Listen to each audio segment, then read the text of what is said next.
सुबह यह खबर फैलने से पहले जगपति टाल पर चला गया था, पर सुनी उसने भी आज ही थी। दिन भर वह तख्त पर कोने की ओर मुँह किए पड़ा रहा। न ठेके की लकड़ियाँ चिरवाई, न बकरी की, और न ध्यान दिया, न दोपहर का खाना खाने ही घर गया। जब रात अच्छी तरह फैल गई, वह हिंसक पशु की भांति उठा। उसने अपनी अंगुलियाँ चटकाई, मुट्ठी बांधकर बाँह को जोर दिया। देखा तो नसें तनी और बाँह में कठोर कंपन सा हुआ। उसने 3-4 पूरी सांसें खींची और मजबूत कदमों से घर और चल पड़ा। मैदान खत्म हुआ, कंकड़ की सड़क आई, सड़क खत्म हुई, गली आई, पर गली के अंधेरे में घुसते वह सहम गया, जैसे किसी ने अदृश्य हाथों से उसे पकड़ कर सारा रक्त निचोड़ लिया। उसकी फटी हुई शक्ति की नस पर हिम शीतल होठ रखकर सारा रस चूस लिया, और गली के अंधेरे की हिराकत भरी कालिख और भी भारी हो गई, जिसमें घुसने से उसकी सांस रुक जाएगी, घुट जाएगी। वह पीछे मुड़ा, पर रुक गया। फिर कुछ संयम होकर वह चोर की तरह निःशब्द कदमों से किसी तरह घर की भीतरी दोहरी तक पहुंच गया। दाईं ओर की रसोई वाली दहलीज में कुप्पी की टिमटिमा रही थी, और चंदा अस्त व्यस्त सी दीवार से सिर टेके शायद आसमान निहारते निहारते सो गई थी। कुप्पी का प्रकाश उसके हाथ आधे चेहरे के उजागर किए था, और आधा चेहरा गहन कालिमा में डूबा अदृश्य था। वह खामोशी से खड़ा ताकता रहा। चंदा के चेहरे पर नारीत्व की प्रौढ़ता आज उसे दिखाई दी। चेहरे की सारी कमनीयता ना जाने कहाँ खो गई थी। उसका अछूतापन ना जाने कहाँ लुप्त हो गया था। फूला फूला मुख जैसे टहनी से तोड़े फूल को पानी में डालकर ताज़ा किया गया हो, जिसकी पंखुड़ियों में टूटन की सुरमाई रेखाएं पड़ गई हो, पर भीगने से भारीपन आ गया हो। उसके खुले पैर पर उसकी निगाह पड़ी तो सूजा सा लगा, एड़ियाँ भरी सूजी सी, और नाखून के पास अजब सा सूखापन। जगपति का दिल एक बार महसूस उठा। उसने चाहा कि बढ़कर उसे उठा ले, अपने हाथों से उसका पूरा शरीर छू छू कर सारा कलुष पोंछ दे, उसे अपनी सांसों की अग्नि में तपाकर एक बार फिर पवित्र कर ले, और उसकी आंखों की गहराई में झांक कर कहे, देवलोक से किस शापवश निर्वासित हो तुम इधर आ गई चंदा। यह शाप तो अमिट था। तभी चंदा ने हड़बड़ा कर आंखें खोली। जगपति को सामने देख उसे लगा कि वह एकदम नंगी हो गई हो। अतिशय लज्जित हो उसने अपने पैर समेट लिए, घुटने से धोती नीचे सरकाई, और बहुत संयत सी उठकर रसोई के अंधेरे में खो गई। जगपति एकदम हताश हो वहीं कमरे की देहरी पर चौखट से सिर टिका बैठ गया। नज़र कमरे में गई तो लगा कि पराये स्वर यहाँ गूंज रहे हैं, जिनमें चंदा का भी एक है। एक तरफ घर के हर कोने से अंधेरा सैलाब की तरह बढ़ता आ रहा था। एक अजीब निस्तब्धता असमंजस गति पर पथभ्रष्ट शकले पर आकारहीन खाना खा लेते चंदा का स्वर कानों में पड़ा। वह अनजाने ऐसे उठ बैठे जैसे तैयार बैठा हो। उसकी बात की आज तक उसने अवज्ञा न की थी। खाने तो बैठ गया, पर कौर नीचे नहीं सरका रहा था। तभी चंदा ने बड़े सधे शब्द में कहा, कल मैं गाँव जाना चाहती हूँ। जैसे वह इस सूचना से परिचित था। बोला, अच्छा। चंदा फिर बोली, मैंने बहुत पहले घर चिट्ठी डाल दी थी, भैया कल लेने आ रहे हैं। तो ठीक है। जगपति वैसे ही डूबा डूबा बोला। चंदा का बांध टूट गया, और वह वहीं घुटने में मुंह दबाकर कातर सी फपक फपक कर रो पड़ी। ना उठ सकी, ना हिल सकी। जगपति क्षण भर को विचलित हुआ, पर जैसे जम जाने के लिए उसके होठ फड़के, और क्रोध की ज्वालामुखी को जबरन दबाते हुए भी वह फूट पड़ा। यह सब मुझे क्या दिखा रही हो, बेशरम बेगौरत। उस वक्त नहीं सोचा था, जब मेरी लाश तले, तब की बात झूठी है। सिसकियों के बीच चंदा का स्वर फूटा। लेकिन जब तुमने मुझे बेच दिया। एक भरपूर हाथ चंदा की कनपट्टी पर आग सुलगता पड़ा, और जगपति अपनी हथेली दूसरे से दबाता खाना छोड़कर कोठरी में घुस गया, और रात भर कुंडी चढ़ाए उसी कालिख में घुटता रहा। उसने दिन चंदा घर छोड़कर अपने गांव चली गई। जगपति पूरा दिन और रात टाल पर ही काट देता। उसे वीराने में तालाब के बगल कब्र कबूल और ताड़ के पड़ोस में पर मन मुर्दा हो गया था। जबरदस्ती वह अपने को ही वहीं रोके रहता। उसका दिल होता कहीं निकल जाए, पर ऐसी कमजोरी उसके तन और मन को खोखला कर गई थी कि चाहने पर भी वह जा ना पाता। हिराकत भरी नजरें सहता, पर वह वहीं पड़ा रहता। काफी दिनों बाद जब नहीं रहा गया, तो एक दिन जगपति घर पर ताला लगा नजदीक के गांव में लकड़ी काटने चला गया। उसे लगा रहा था कि अब वह पंगु हो गया है। बिल्कुल लंगड़ा, एवं रेंगता कीड़ा जिसके न आँख है, न कान है, न मन, न इच्छा। वह उस बाग में पहुंच गया जहाँ खरीदे पेड़ काटने थे। 2 अरावले ने पतले पेड़ के तने पर आरा रखा और कर कर का आवाज शोर शुरू हो गया। दूसरे पेड़ पर बन्ने और सकुरे की कुल्हाड़ी बज उठी और गांव से दूर उस बाग में एक लयपूर्ण शोर शुरू हो गया। जड़ पर कुल्हाड़ी पड़ती तो पूरा पेड़ सड़ जाता। करीब के खेत की मेड़ पर बैठे जगपति का शरीर भी जैसे कांप कांप उठता। चंदा ने कहा था, लेकिन जब तुमने मुझे बेच दिया, क्या वह ठीक कहती थी? क्या बचन सिंह ने टाल के लिए जो रुपए दिए थे उसका ब्याज उधर चुकता हुआ? क्या सिर्फ वही रुपए आग बन गए जिसकी आंच में उसकी सहनशीलता, विश्वास और आदर्श मोम से पिघल गए? सकूरे बाग से लगे दड़े पर से किसी ने आवाज लगाई। सकूरे ने कुल्हाड़ी रोककर वहीं से हाँक लगाई। कोने के खेत से लीक बनी, जरा मेड़ मार कर नघा ला गाड़ी। जगपति का ध्यान भंग हुआ। उसने मुड़कर दड़े पर आंखें गड़ाई तो 2 भैंसें गाड़ियां लकड़ी भरने के लिए आ पहुंची थी। सकूरे ने जगपति के पास आकर कहा, एक गाड़ी का भुर्ता तो हो गया, बल्कि 1.5 का। अब इस पतरिये पेड़ को न आज छांट दें। जगपति ने उस पेड़ की ओर देखा जिसे काटने के लिए सकूरे ने इशारा किया था।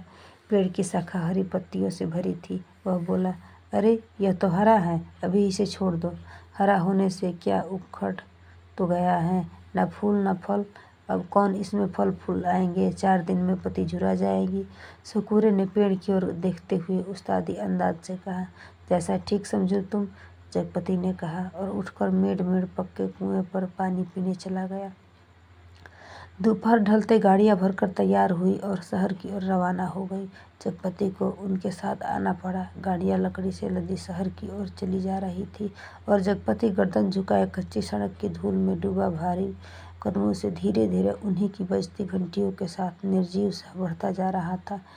कई बरस बाद राजा परदेश से बहुत सा धन कमाकर गाड़ी में लादकर अपने देश की ओर लौटे।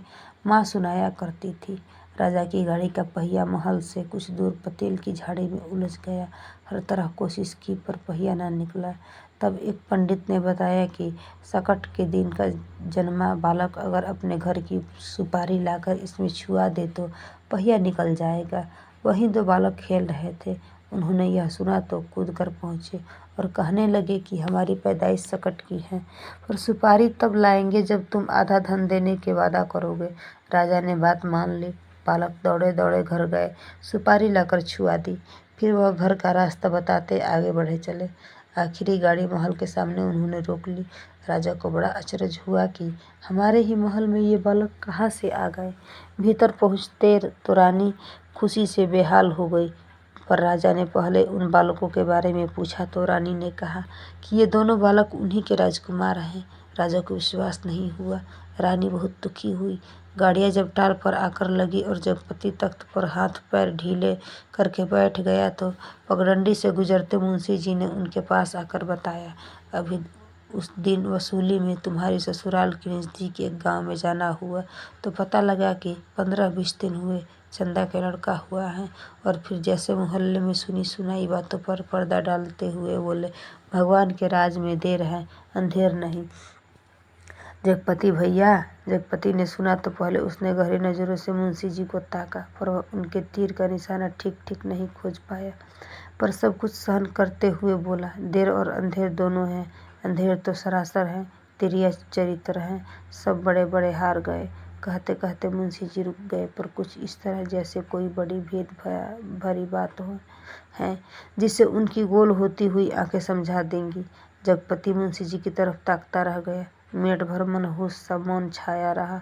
उसे तोड़ते हुए मुंशी जी बड़ी दर्द भरी आवाज में बोले, सुन तो लिया होगा तुमने। क्या कहने को जगपति कह गया, पर उसे लगा कि अभी मुंशी जी उस गांव में फैली बातों को ही बड़ी बेदर्दी से कह डालेंगे। उसने नाहक पूछा। तभी मुंशी जी ने उनकी नाक के पास मुंह ले जाते हुए कहा, चंदा दूसरे के घर बैठ रही है, कोई मधुसूदन है वहीं का, पर बच्चा दीवार बन गया है। चाहते हो तो वो यहीं की मर जाए, जो रास्ता खुले पर राम जी की मर्जी। सुना है बच्चा रहते भी वह चंदा को बैठाने को तैयार है। जगपति की सांस गले में अटक कर रह गई। बस आंखें मुंशी जी के चेहरे पर थर्राई आई सी जड़ी थी। मुंशी जी बोले, अदालत से बच्चा तुम्हें मिल सकता है। अब काहे का शर्म लिहाज अपना कहकर किस मुँह से मांगूं। बाबा, हर तरफ तो कर्ज से दबा हूँ, तन से, मन से, पैसे से, इज्जत से, किसके बल पर दुनिया संजोने की कोशिश करूं। कहते कहते वह अपने को खो गया। मुंशी जी वहीं बैठ गए। जब रात झुक आई तो जगपति के साथ ही मुंशी जी भी उठे। उसके कंधे पर हाथ रखे उसे गली तक लाए। अपनी कोठरी आने पर ही पीठ सहलाकर उन्होंने उसे छोड़ दिया। वह गर्दन झुकाए गली के अंधेरे में उन्हीं ख्यालों में डूबे ऐसे चलता चला आया जैसे कुछ हुआ ही ना हो, पर कुछ ऐसा बोझ था जो ना सोचने देता था और ना समझने। जब चाची की बैठक के पास से गुजरने लगा तो सहसा उसके कानों में भनक पड़ी, आ गया सत्यानाशी कुलभूषण। उसने जरा नजर उठाकर देखा तो गली की चाची भौजाइन बैठक में जमा थी और चंदा की चर्चा छिड़ी थी, पर वह चुपचाप निकल गया। इतने दिनों बाद ताला खोला और बरौठे के अंधेरे में कुछ सूझना पड़ा तो एकाएक वह रात की उसकी आंखों के सामने घूम गई, जब वह अस्पताल से चंदा के साथ लौटा था। बेवा चाची का वह जहर बुझा तीर राजा निर्वंशी अस्पताल से लौट आए हैं और आज सत्यानाशी कुलभूषण, और स्वयं उसका वह वाक्य जो चंदा को छेद गया था, तुम्हारे कभी कुछ ना होगा, और उस रात की शिशु चंदा चंदा का लड़का हुआ है। वह कुछ और जानती, आदमी का बच्चा ना जानती, वह और कुछ भी जानती, कंकड़ पत्थर, वह नारी न बनती, बच्ची ही बनी रहती। उस रात की शिशु चंदा पर चंदा यह सब क्या करने जा रही है। उसके जीते जी वह दूसरे के घर बैठने जा रही हैं। कितने बड़े पाप में धकेल दिया चंदा को, पर उसे भी तो कुछ सोचना चाहिए। आखिर क्या, पर मेरे जीते जी तो यह सब अच्छा नहीं। वह इतनी घृणा बर्दाश्त करके भी जीने को तैयार है, या मुझे जलाने को। वह मुझे नीचा समझती है, कायर। नहीं तो एक बार खबर तो लेती, बच्चा हुआ तो पता लगता, पर नहीं। वह उसका कौन है? कोई भी नहीं। औलाद ही तो वह स्नेह की धुरी है जो आदमी औरत के पहियों को साध कर तन के दलदल से पार हो जाती है। नहीं तो हर औरत वेश्या है और हर आदमी वासना का कीड़ा। तो क्या चंदा औरत नहीं रही? वह जरूर औरत थी, पर स्वयं मैंने उसे नरक में डाल दिया। वह बच्चा मेरा कोई नहीं, पर चंदा तो मेरी है। एक बार उसे ले आता, फिर यहाँ रात को मोहक अंधेरे में उसके फूल से अंधेरे को देखता, निर्दर्द सोई पलकों को निहारता, सांसों के दूध से अछूती महक को समेट लेता। आज का अंधेरा घर में तेल भी नहीं जो दिया जला ले, और फिर किसके लिए? कौन जलाए? चंदा के लिए, पर उसे तो बेच दिया था। सिवा चंदा के कौन सी संपत्ति उसके पास थी जिसके आधार पर कोई कर्ज देता? कर्ज न मिलता तो यह सब कैसे चलता? काम पेड़ कहाँ से कटते? और तब सकूरे के वे शब्द उसके कानों में गूंज गए, हरा होने से क्या, उखड़ तो गया है। वह स्वयं भी तो एक उखड़ा हुआ पेड़ है, न फल का न फूल का, न सब व्यर्थ ही तो है। जो कुछ सोचा उस पर कभी विश्वास न कर पाया। चंदा को चाहता रहा, पर उसके दिल में चाहत न जग पाया। उसे कहीं से एक पैसा मांगने पर डांटता रहा, पर खुद लेता रहा। और आज वह दूसरे के घर बैठ रही है। उसे छोड़कर वह अकेला है। हर तरफ बोझ है जिसमें उसकी नस नस कुचली जा रही है, रग रग फट गई है, और वह किसी तरह टटोल कर भीतर घर में पहुंचा। रानी अपने कुल देवता के मंदिर में पहुंची। माँ सुनाया करती थी, अपने अस्तित्व को सिद्ध करने के लिए उन्होंने घोर तपस्या की। राजा देखते रहे। कुल देवता प्रसन्न हुए और उन्होंने अपनी दैवीय शक्ति से दोनों बालकों को तत्काल जन्मे शिशुओं में बदल दिया। रानी की छातियों में दूध भर आया और उनमें से धार फूट पड़ी जो शिशुओं के मुंह में गिरने लगी। राजा को रानी की सतीत्व का सबूत मिल गया। उन्होंने रानी के चरण पकड़ लिए और कहा कि तुम देवी हो, ये मेरे पुत्र हैं। और उस दिन से राजा ने फिर से राजकाज संभाल लिया। पर उसी रात जगपति अपना सारा कारोबार त्याग अफीम और तेल पीकर मर गया, क्योंकि चंदा के पास कोई दैवीय शक्ति नहीं थी और जगपति राजा नहीं, बचन सिंह कंपाउंडर का कर्जदार था। राजा ने दो बातें की, माँ सुनाती थी। एक तो रानी के नाम से उन्होंने बहुत बड़ा मंदिर बनवाया, और दूसरे राज के नए सिक्के पर बड़े राजकुमार का नाम खुदवा कर चालू किया, जिससे राज भर में अपने उत्तराधिकारी की खबर हो जाए।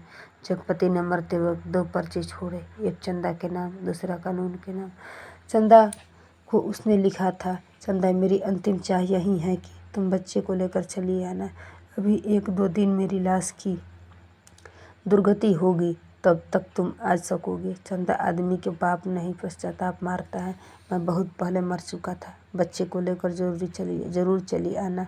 कानून को उसने लिखा था। किसी ने मुझे मारा नहीं, किसी आदमी ने नहीं। मैं जानता हूँ कि मेरे जहर की पहचान करने के लिए मेरा सीना चीरा जाएगा। उसमें जहर है, मैंने अफीम नहीं, रुपए खाए हैं। उन रुपए में कर्ज का जहर था, उसी ने मुझे मारा है। मेरी लाश तब तक ना जलाई जाए जब तक चंदा बच्चे को लेकर ना आ जाए, आग बच्चे से दिलवाई जाए। बस माँ जब कहानी समाप्त करती थी तो आसपास बैठे बच्चे फूल चढ़ाते थे। मेरी कहानी भी ख़त्म हो गई। पर ऐसी और कहानियाँ सुनने के लिए चैनल को सब्सक्राइब एंड वीडियो को लाइक करें। Thanks for watching this video. Bye bye.